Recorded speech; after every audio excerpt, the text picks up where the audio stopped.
Friends एटा कौन बोली भावुंट ना सेमिया रे रेगुलर उपमा केते करिवे देखंतु एटा होची लेमन सेमिया रे गोटे नुआ रेसिपी एटा निश्चय भावे घरे ट्राई करंतु चलंतु देखिबा ए लेमन सेमियाटा केमती बना जाउची। Let's start.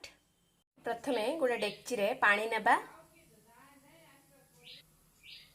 एथिरे किछि नुण स्वाद अनुसार आ हळदी एमती स्टेज रे ही पकेबा पड़िबो।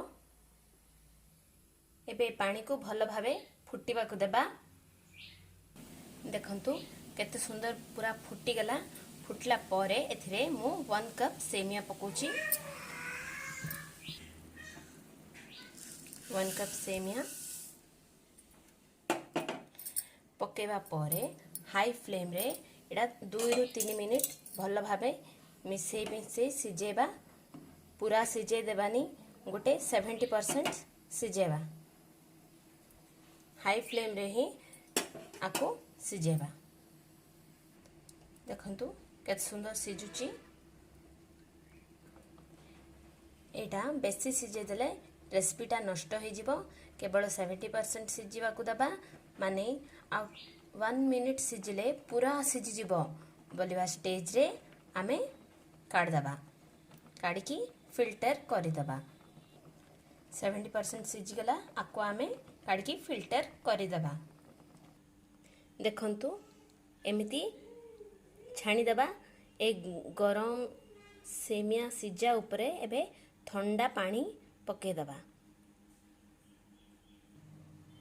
देखंतु ए गरम सेमिया उपरे एमिति ठंडा पानी पके देले आउ एटा ओवर कुक होबनी नले ए गरम रे बेसी आउरी सिजि जिवो। आमे गैस ऑफ कर देले भी सेति ठंडा पानी पके की पूरा एटा को आमे ठंडा हेबा को देबा।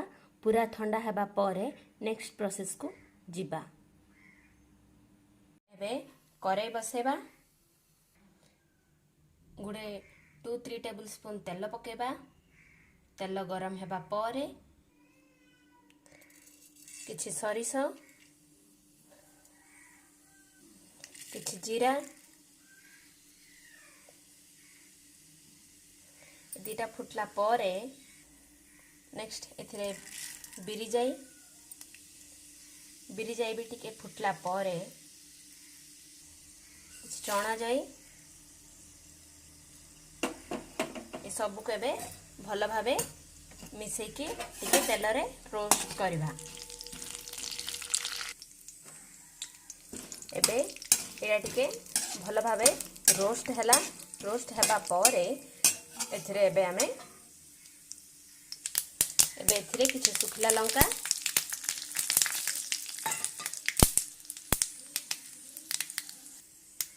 एबे किछि कंचा लंका ए सब को भल भावे मिसेबा।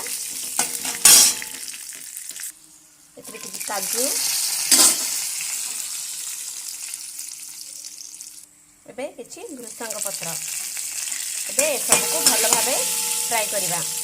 एबे एथिरे आमे सिजे रखथिबा सेमिया पके दबा। एबे सिजे रखथिबा सेमिया पके की भल भावे मिसेबा। आमे सिजेबा समय रे नुण पके थिले सेति एबे टिके देखि के टिके पकांतु। एबे भल भावे मिसे दबा। एबे एथिरे लास्ट को आमे 1 टेबल स्पून लेंबू रस पके की भल भावे मिसे दबा।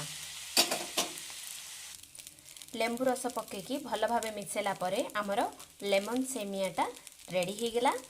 आकु आम साउथ ओडिसा रे सेमिया पुलिहोरा बोली भी कहंती। एबे जाई सर्व करबा। फ्रेंड्स एटा हो लेमन सेमिया पूरा रेडी हो गला। आपण भी थरे ट्राई करंतु और टेस्ट केमति लागुच मते कमेंट रे जणांतु। और सब्सक्राइब करवाटा बिल्कुल भूलिबनी। And thank you so much for watching.